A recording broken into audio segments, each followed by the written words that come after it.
Good morning student. आज हम पढ़ेंगे करंट अफेयर। ठीक है, रोज की तरह क्या करेंगे, इसमें हम करंट अफेयर पढ़ेंगे। और आज की शुरुआत करते हैं पहले क्वेश्चन से। पीवी सिंधु ने पीवी सिंधु ने जीता। पीवी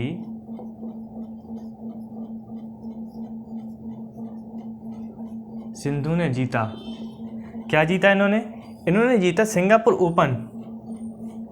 ओपन चैंपियनशिप का खिताब। किसका? सिंगापुर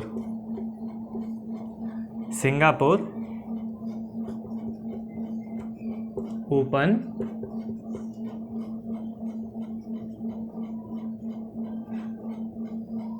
चैंपियनशिप का खिताब।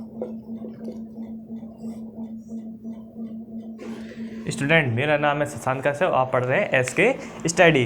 तो आज इसी के साथ ही क्या करते हैं, अच्छे तरीके से मूड में हम क्या करते हैं, करंट अफेयर को स्टार्ट करते हैं। ठीक है, जिस तरह देखिए पहला क्वेश्चन, पीवी सिंधु ने जीता सिंगापुर ओपन चैंपियनशिप का खिताब। और ये कब हुआ था? ये हुआ था 17 जुलाई को। ठीक है, अब ऐसा होता है ना, कुछ आधिकारिक चीज़ें ऐसी होती है, जैसे रात की टाइम हुई, ठीक है, तो वो दूसरे दिन क्या कर सकते हैं, पेपर में लाएंगे। ठीक है, 18 को लाएंगे, हम 19 को आपको बताएंगे। ठीक है, इसी के साथ ही यह सिंगापुर का, ठीक है, इसी के साथ ही यह सिंगापुर का पहला महिला एकल खिताब जीता।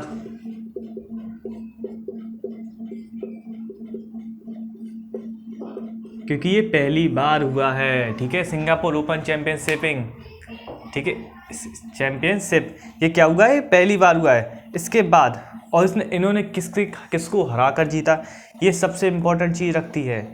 ये हराया इन्होंने चीन की। कहाँ की? चीन की, नाम देखना इनका, वांग झी याई को हराया। इनको हराया तब इनको क्या हुआ, ये किताब क्या किया गया, इनके द्वारा जीता गया। ठीक है, और इसी के साथ ही इन्होंने 2023 में 2022 में कितने 3 किताब जीते। ठीक है, 2022 में कितने 3 किताब जीते। देखिए कौन कौन से, मैं 3 किताब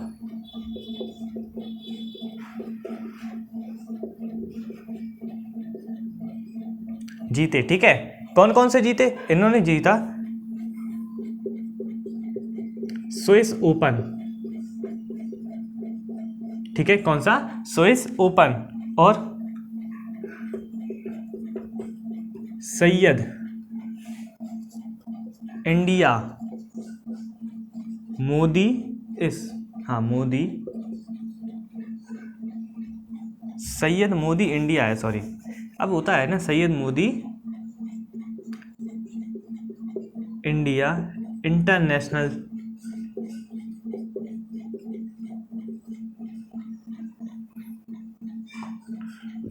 ठीक है। और अब कौन सा जीता? अब इन्होंने जीता सिंगापुर ओपन चैंपियनशिप। इसमें कौन सी बड़ी बात है? ठीक है, अब इन्होंने जीता सिंगापुर ओपन चैंपियनशिप का खिताब जीता। किन्होंने जीता? पीवी सिंधु ने। मतलब कि एक तरीके से कहा जाए, एक उत्कृष्ट खेल के खिलाड़ियों के रूप में ये क्या है, ये देश के सामने अपना क्या कर रही हैं, देश को एक अच्छे गौरव पर क्या कर रही हैं, पहुंचा रही हैं। इन्होंने बताया कि मतलब एक तरीके से अच्छे तरीके से क्या कर रही हैं, पहुंचा रही हैं अपने देश को। ठीक है, और इसी के साथ ही इसका टॉपिक क्या होता है, ख़त्म होता है। ठीक है, और आप लोग को इसके आगे इतने अच्छे अच्छे टॉपिक बताते हैं कि आप लोग भी कहोगे कि वाह क्या टॉपिक है। अब एक जो नेक्स्ट वाला टॉपिक है बहुत बढ़िया टॉपिक है। आप लोग सोचोगे तो आप भी ये भी कहोगे ऐसा हमारे यहाँ भी होना चाहिए।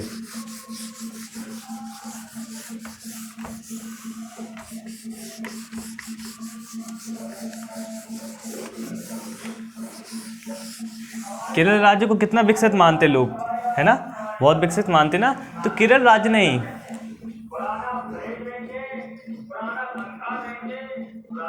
केरल राज्य अपनी इंटरनेट सेवा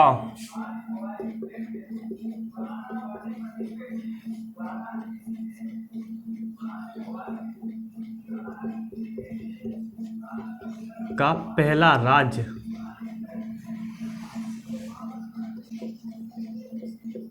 बना। ठीक है, केरल अपनी इंटरनेट सेवाओं का कौन सा पहला राज्य बन गया, ऐसा अभी तक कोई भी राज्य या किसी भी देश में नहीं हुआ। और इसी के साथ ही ऐसा पहला राज्य और ऐसा पहला देश, पहला नहीं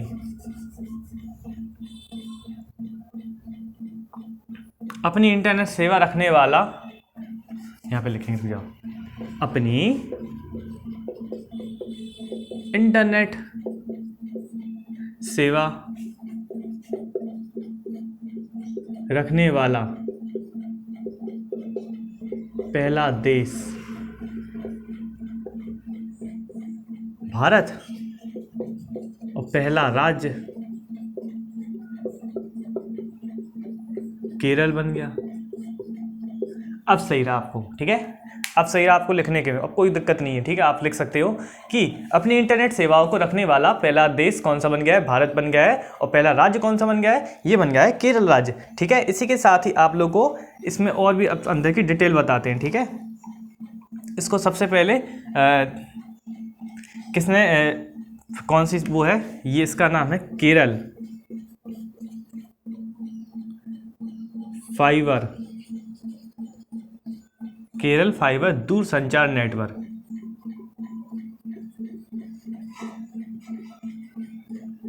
दूरसंचार नेटवर्क के नाम से क्या है, दूरसंचार नेटवर्क लिमिटेड, ठीक है। दूरसंचार नेटवर्क लिमिटेड द्वारा क्या किया गया, इसको इसने यही मतलब इसी ने ही क्या किया, ये अपना पहला इंटरनेट सेवाओं का क्या किया, राज्य बनाया है। और इसके साथ ही इन्होंने इन्होंने ही दूरसंचार विभाग से, दूरसंचार विभाग से ISP, ठीक है, ISP का लाइसेंस प्राप्त किया है, प्राप्त किया। उसके बाद ही क्या किया इन्होंने अपना ये, क्योंकि लाइसेंस नहीं होगा तो इंटरनेट सेवा का कोई नहीं है, इंटरनेट सेवा ही का है, ठीक है, ठीक है। इंटरनेट सेवा पोर्टल लाइसेंस, इंटरनेट सेवा पोर्टल लाइसेंस के रूप में क्या किया इन्होंने चुना। और इसके साथ ही केरल सरकार देखिए क्या और अच्छा कर रही है, इन्होंने क्या किया, इन्होंने बोला कि शॉर्ट फॉर्म लिखने,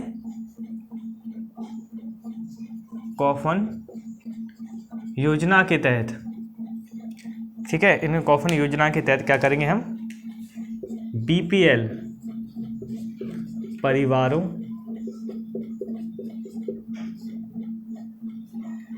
प्लस 30,000 BPL परिवार 30,000 सरकारी कर्मचारियों को, किसको, सरकारी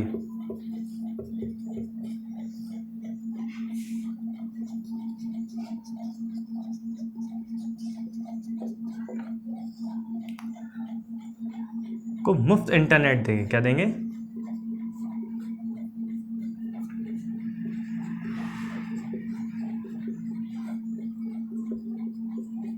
ठीक है, क्या देंगे, मुफ्त इंटरनेट देंगे।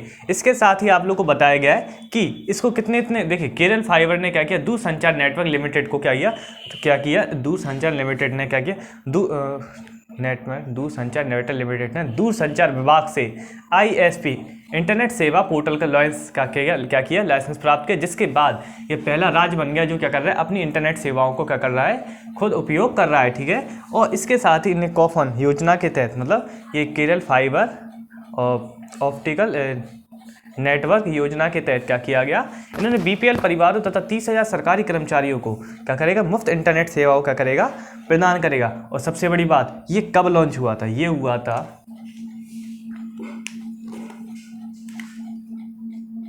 2019 में, क्या हुआ था, इस चीज़ को लॉन्च किया गया था।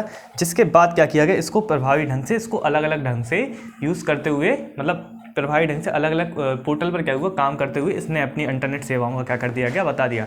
अब साथ ही जैसे केरल राज्य ने किया, जैसे पूरे देश में अब देश क्या करेगी, अपना इंटरनेट लाएगी, जिससे क्या होगा, हम जो बाहर से जो दूसरे देश का इंटरनेट यूज़ करते हैं, तो उससे ये फ़ायदा होगा कि हमारा जो इंटरनेट का जो पैसा होगा वो हमारे ही देश में सुरक्षित रहेगा। हम किसी दूसरे देश को पैसा नहीं देंगे, हमारे देश में ही क्या रहेगा, वो सुरक्षित रहेगा, ठीक है। फ्रेंड्स, आप लोगों को अच्छा लगा स्टूडेंट, इसको वीडियो को लाइक से चैनल को सब्सक्राइब करना ना भूलिए, ठीक है। अब चलते हैं नेक्स्ट पॉइंट में इसी की तरफ,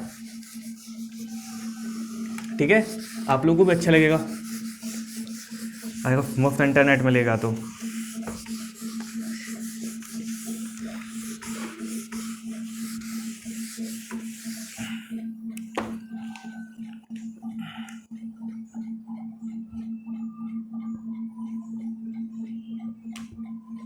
तेलंगाना है, किसने? तेलंगाना ने। तेलंगाना ने क्या किया? इन्होंने किया यूएनडीपी के साथ, यूएनडीपी के साथ साझेदारी में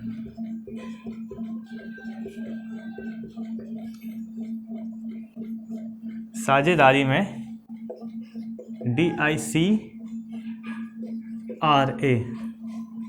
की घोषणा की।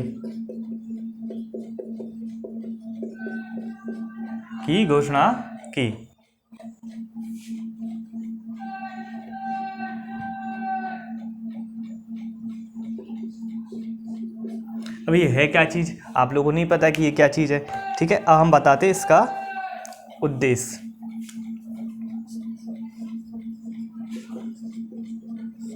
इसका उद्देश्य है क्या, ठीक है। आर्टिफिशियल इंटेलिजेंट का यूज़, आर्टिफिशियल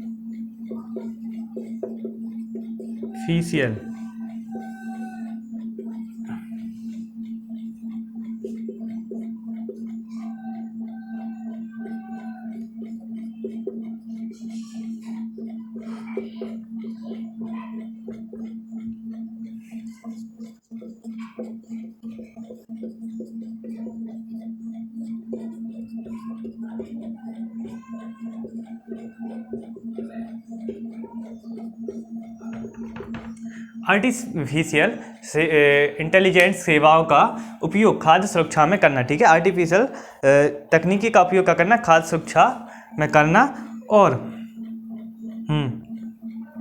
खाद्य प्रणाली में भी करना।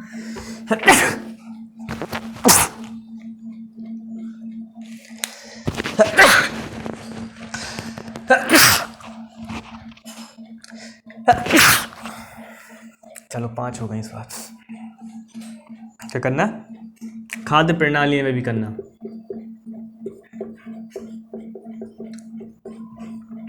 सही प्रकार की खाद्य प्रणाली में क्या करना?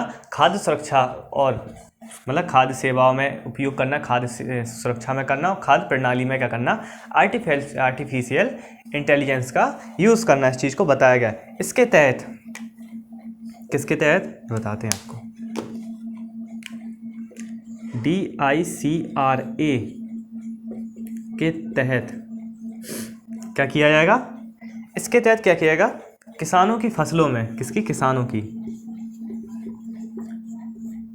ज़्यादा बड़ी बात नहीं है। देखिए सरकार क्या कर रही है? अपने सभी संसाधनों का क्या कर रही है? यूज़ कर रही है, अच्छे तरीके से यूज़ कर रही है। वो कह रही है कि हमें क्या चाहिए? अच्छे से अच्छा परिणाम चाहिए, चाहे कोई भी संसाधन का यूज़ करना पड़े, ठीक है स्टूडेंट। कोई भी संसाधन का यूज़ करना पड़े, हमें क्या चाहिए? अच्छे अच्छे परिणाम चाहिए, और हमें इसका कोई दुष्प्रभाव नहीं चाहिए। इसमें किसानों की फसलों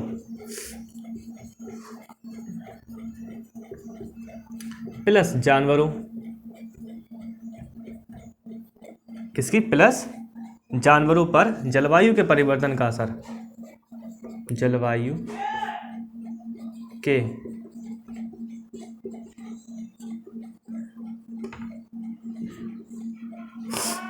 परिवर्तन के प्रभाव को कम करेगा।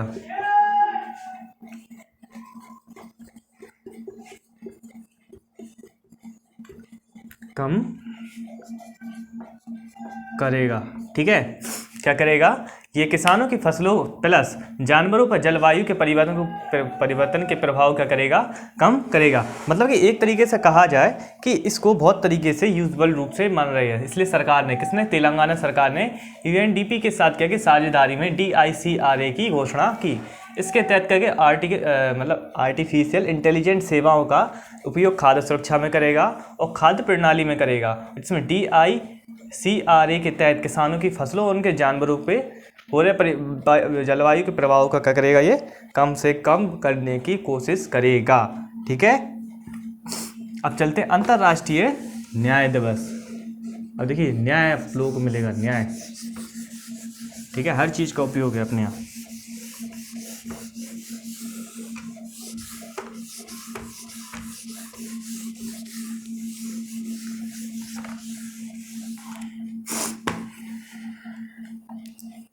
किसका? आर्टिफिशियल मतलब सॉरी आर्टिफिशियल नहीं, विश्व अंतर्राष्ट्रीय न्याय दिवस।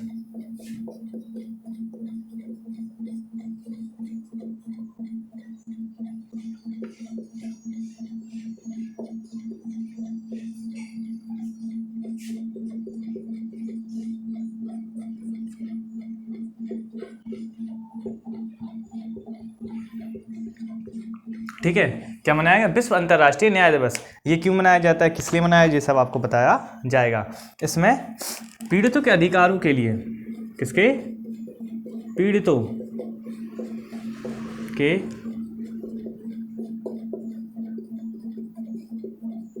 अधिकारियों मतलब अधिकारों,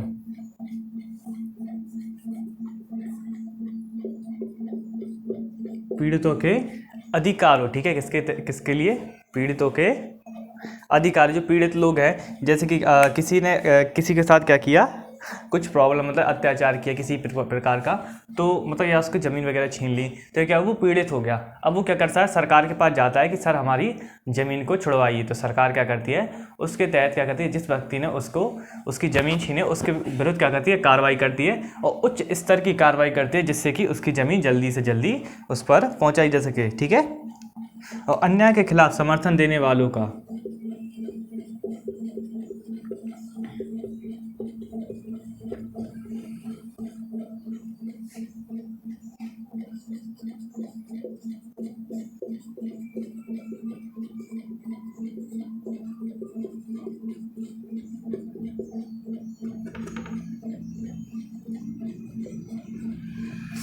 अन्याय के खिलाफ अपना समर्थन देती है। ठीक है, मतलब क्या करती है, अन्याय के खिलाफ अपना समर्थन देती है। अन्याय के खिलाफ मतलब कि आप किसी के संग अन्याय होता है तो उसके खिलाफ क्या करती है, सरकार उसका समर्थन करती है कि हम आपके संग अन्याय नहीं होने देंगे। ठीक है, इस प्रकार से सरकार क्या करती है, अपना और पीड़ित व्यक्ति का क्या करती है, अच्छी तरह से देखभाल करती है। जैसे कि अब सरकार के किसी कब्जे पे कर लिया जाए तो पीड़ित कोई जाए कि सर आपकी जगह पे कब्जा कर लिया है, तो सरकार क्या करेगी, उसको इनाम देगी उचित, और जिसने उस पर कब्जा किया उससे क्या करेगी, वसूली करेगी।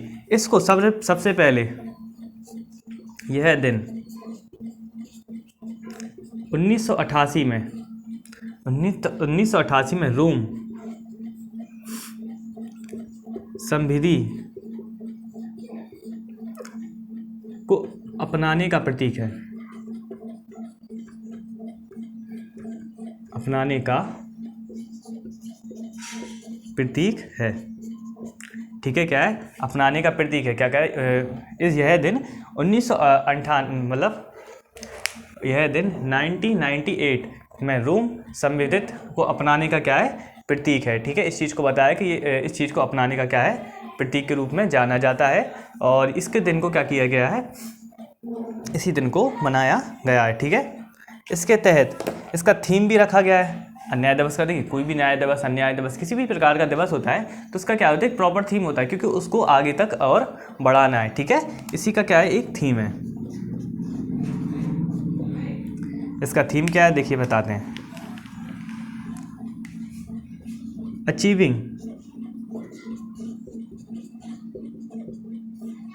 Achieving social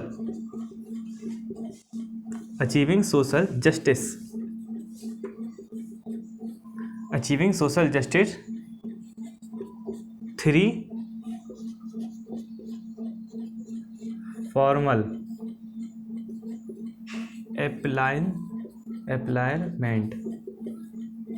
अप्लायरमेंट। ठीक है, क्या है, अचीविंग सोशल जस्टिस 3 फॉर्मल अप्लायरमेंट।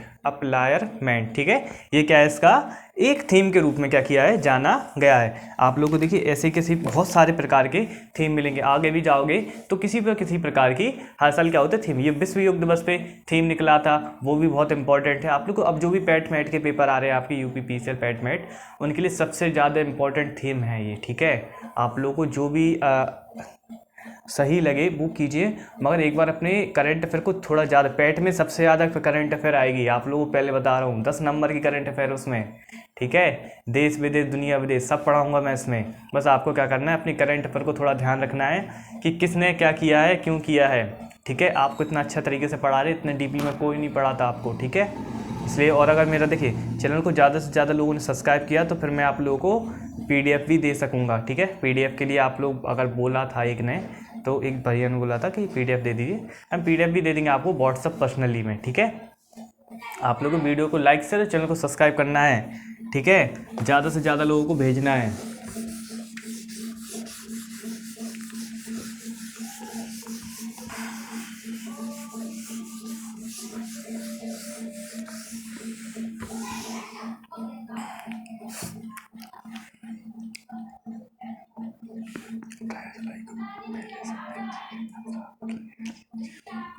अठारह जुलाई से पहले से पैक किए गए खाद्य पदार्थों पर 5% GST, ठीक है। ये सरकार ने फैसला किया है कि 18 जुलाई से जो पहले की जो पैकिंग की गई है, कि मतलब डेट डाल दी 18 जुलाई, ठीक है, वो पहले से पैकिंग कर दी, तो उस पर क्या करेगी सरकार ने, क्या किया, एक्शन लिया। वो सरकार ने कहा कि हम क्या करेंगे, इस पर टैक्स वसूलेंगे, ठीक है। GST 5% क्या करेंगे, GST इससे लेंगे। इसमें 25 किलो में, किसके अंतर्गत, 25 किलो में दाल, आटा, ठीक है, दाल, आटा, अनाज एक्सेट्रा,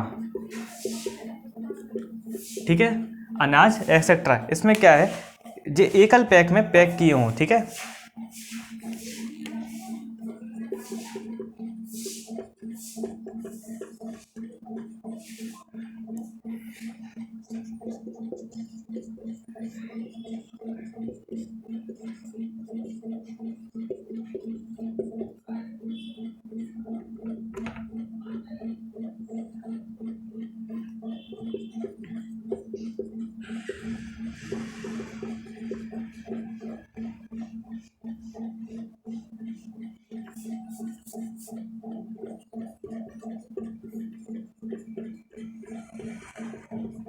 ठीक है, ये सरकार ने कदम क्यों उठाया, सरकार ने देखा कि लोग क्या कर रहे हैं, 25 किलो की क्या कर रहे हैं, बोरी में क्या कर रहे हैं, खाद्य पदार्थ रख रहे हैं 25 किलो, और उसको क्या कर रहे हैं, उसको मतलब छोटे से छोटे फॉर्म में 25 किलो में रखकर क्या करते हैं, बाजार में बेचते हैं, और उस पर ना कि किसी प्रकार का टैक्स नहीं देते, ठीक है। तो सरकार ने कहा कि जो 18 जुलाई से पहले जो भी पैकिंग हुई है, आपके यहाँ जो भी कंपनी में पैकिंग हुई, तो उसमें हम क्या करेंगे, 5% GST लेंगे 18 जुलाई से पहले वालों पर, बाद वालों पर नहीं। क्यों लेंगे, क्योंकि सरकार ने देखा गया है कि लोग इस जमाखोरी करके क्या कर रहे हैं, सरकार को मतलब नुकसान पहुंचा रहे हैं। इसके तहत क्या किया, सरकार ने इस पर एक्शन लिया और 5% GST लगा दी। अगर आप 25 किलो में दाल, आटा, अनाज एक्सेट्रा कुछ भी चीज़ ले जा रहे हैं एकल पैकेट को, तो आपको प्री पैड एकल और लेवल माना जाएगा। मतलब कि एक तरीके से 25 किलो से अगर कम होगा तो आपको कोई 5% GST नहीं देनी, और 25 किलो होगा तो आपको GST देनी पड़ेगी, क्योंकि वो जमाखोरी के लेवल में आ जाएगा, ठीक है। इसके साथ ही सरकार ने बोला कि आप 25 किलो से कम, 25 kg से कम, ठीक है, क्या कीजिए, 25 kg से कम आपूर्तियों के निर्माता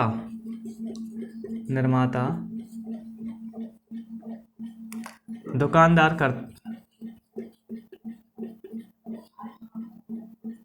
को करता है तो 5% GST नहीं देनी होगी। मतलब कि आप एक तरीके से कीजिए कि आप 25 किलो की जगह 20 किलो, ठीक है, क्या कर दीजिए, आप 20 किलो की क्या कीजिए, पैकिंग कीजिए और फिर दुकानदार को दीजिए, तो हम आप पे 5% GST नहीं लेंगे। मगर आप 25 किलो के ऊपर अगर कुछ भी सामान देते हैं तो हम उस पर क्या करेंगे, 5% GST लेंगे। इसके साथ ही क्या हो जाएगा कि छोटे छोटे फॉर्म में क्या मतलब 20-20 किलो का अगर आदमी लेगा तो उसमें सरकार को फ़ायदा होगा। एक तरीके से एक ये है कि देखिए 20 किलो लेगा, फिर दोबारा आएगा 20 किलो करते कम से कम 60 किलो कम से कम खाएगा, खाना वाना कुछ भी अनाज आटा लगेगा, तो उसमें क्या होगा, उसको भी प्रॉब्लम नहीं होगी ले जाने में, मगर उसको क्या होगा, सरकार को उससे फ़ायदा, क्योंकि एक साथ क्या मंगाएगा, पैकिंग में क्या होता है, पन्नी ज़्यादा लगती है, तो पैकिंग की पन्नी कम होगी, उसमें मतलब बहुत सरकार की क्या होगी, चीज़ें होगी। और सरकार क्या की, पन्नियाँ क्या कर रही है, बंद कर, पॉलीथीन क्या कर रही है, बंद कर रही है, प्लास्टिक बंद कर रही है। इसी के तहत क्या करी सरकार, इस चीज़ को बता रही है कि आप इस तरह का, सरकार ने इस तरीके का क्या लगाया कि 18 जुलाई से पहले अगर आप कोई भी चीज़ पैकिंग 25 किलो तो 5% GST, ठीक है, सरकार कुछ भी कर सकती है, उनका फैसला है। बाद लगाती तो और ज़्यादा बढ़ जाती महंगाई। तो आप जाना दुकान पे, कहना कि 18 जुलाई के बाद जो भी पैकिंग होगा वही देना हमें, पहले का नहीं देना, नहीं तो 5% GST ले लेगा वो। आपको वही रेट पे मिलेगा, MRP रेट पे, मगर पैसा उन लोग अपनी जेब से देंगे वो, ठीक है, मगर वसूल लेंगे वो। आईएनएस सिंधु ध्वज का 35 साल बाद, ठीक है, आईएनएस सिंधु ध्वज का 35 साल बाद क्या किया गया, राष्ट्र सेवा से मुक्त किया गया। कौन सी? राष्ट्र सेवा से मुक्त किया गया, ठीक है, राष्ट्र सेवा से क्या किया गया, इसको मुक्त किया। कितने साल बाद? 35 साल बाद क्या किया गया, इसको राष्ट्र सेवा से मुक्त कर दिया गया कि हम क्या करेंगे, आपको राष्ट्र सेवा में क्या करेंगे, आप शामिल नहीं करेंगे, ठीक है। 35 साल बाद क्या कर दिया गया, इसको मुक्त कर दिया गया। इसको सबसे कब किया गया? 16 जुलाई। डेट बहुत याद रखना, 16 जुलाई को क्या किया गया, इस चीज़ को किया गया। उसके साथ ही यह कब हुई थी शामिल? 1987 में नौसेना में शामिल हुई थी। इसको किससे खरीदा था? इसको रूस से 1819 में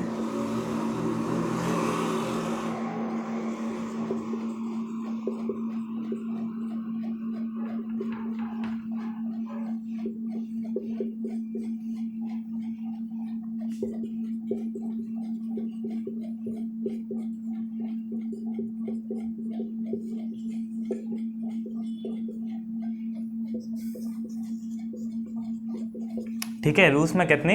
रूस के 1886 में 10 kg श्रेणी की पनडुब्बियों में से क्या है जी, एक है, जिसको क्या किया था 1987 में क्या किया था, नौसेना में शामिल किया गया था, ठीक है। इसके साथ ही इसको PM इनोवेशन के तहत, किसके? PM इनोवेशन के तहत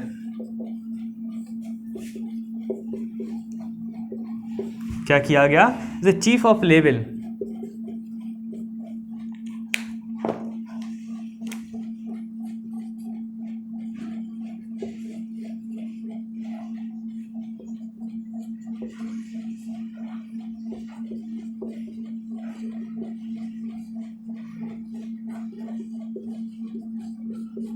chief of level staff rolling trophy भी क्या की इसने जीती है। मतलब कि कहा जाए कि एक तरीके से इसने देश के लिए बहुत ज़्यादा गौरव का क्या किया है, काम किया है। और इसके साथ ही क्या किया है, देश की सहायता भी बहुत ज़्यादा की है, ठीक है। बस आप लोग बस एक सहायता करना बाकी है कि आप लोग हमें क्या कर दिए, वीडियो को लाइक शेयर कर दीजिए, जैसे कि हमारी भी थोड़ी सहायता हो जाएगी, है ना। इसलिए कह रहे हैं कि आप लोग थोड़ा सा वीडियो पर गौर कीजिए और प्लीज़ वीडियो को लाइक शेयर करते जाइए, ठीक है। जितना ज़्यादा आप वीडियो को लाइक शेयर करोगे उतना ज़्यादा अच्छा कंटेंट आप लोगों को मिलेगा। मैथ का कंटेंट अभी तभी हम कम डाल रहे हैं कि आप लोगों को वीडियो को लाइक शेयर नहीं कर रहे हैं, ठीक है। तो आप लोग वीडियो को लाइक शेयर करना ना भूलिए और चैनल को सब्सक्राइब करना ना भूलिए। और स्टूडेंट आज के लिए इतना ही, सभी लोगों को गुड मॉर्निंग, ठीक है। और आने वाले अपने स्टूडेंट जो भी दोस्त हों उन लोगों को भी शेयर कर दीजिएगा।